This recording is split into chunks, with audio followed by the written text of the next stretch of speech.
महोदय, हिंदी चिरकाल से ऐसी भाषा रही है जिसने शब्दों का उनके भिन्न देश अथवा भाषा में उद्गम होने के कारण बहिष्कार नहीं किया। सच पूछिए तो सभी जीती जागती भाषाओं का यह एक गुण है कि वे अपने शब्द भंडार को बढ़ाने में हिचकती नहीं, चाहे शब्द किसी भी उद्गम के हों।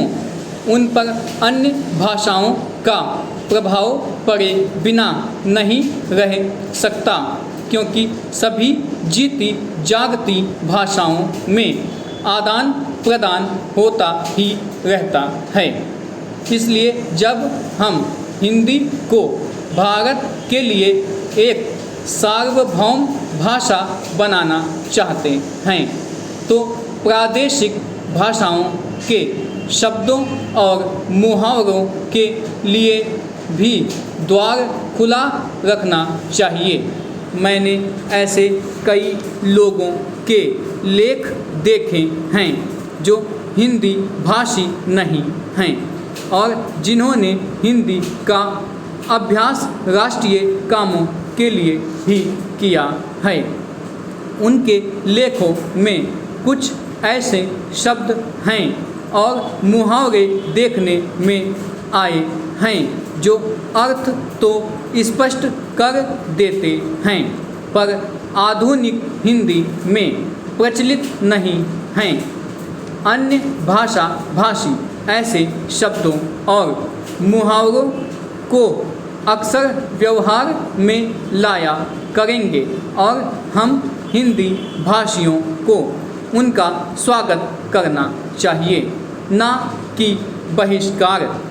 हिंदी सच्चे अर्थ में राष्ट्रभाषा तभी होगी जब भारत के सभी निवासी इसके साथ प्रेम करने लगेंगे और इसकी उन्नति में अपना गौरव मानने लगेंगे। यह भावना तभी उत्पन्न और परिपुष्ट हो सकती है जब वे यह समझने लगे कि हिंदी में कुछ उनकी भी अपनी देन है और हिंदी पर उनका भी कुछ अधिकार है। मैं समझता हूँ कि हमें इस भावना का स्वागत करना चाहिए और इससे डरना नहीं चाहिए। मैं तो यह भी मानता हूँ कि कहीं कहीं हमारे व्याकरण पर भी अहिंदी भाषियों का प्रभाव पड़ेगा और हमको उससे भी नहीं डरना चाहिए।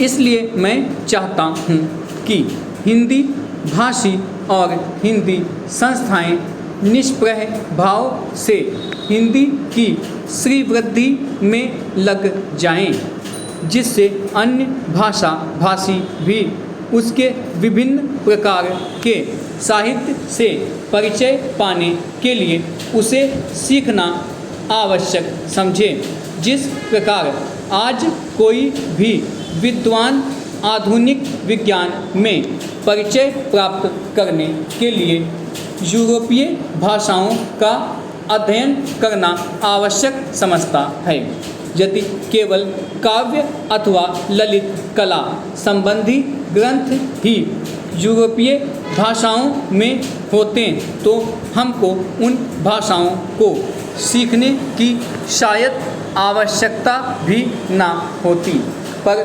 विज्ञान से परिचय प्राप्त करने के लिए उन भाषाओं का जानना अनिवार्य हो गया है।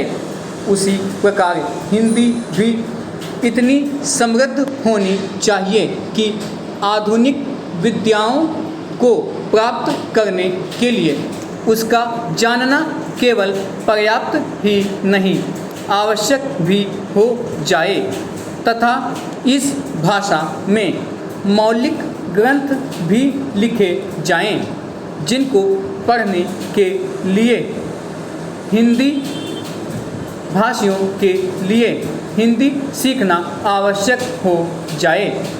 जितनी बड़ी संख्या हिंदी जानने वालों की है, उतनी बड़ी संख्या संसार की 2-3 भाषाएं बोलने वालों की है।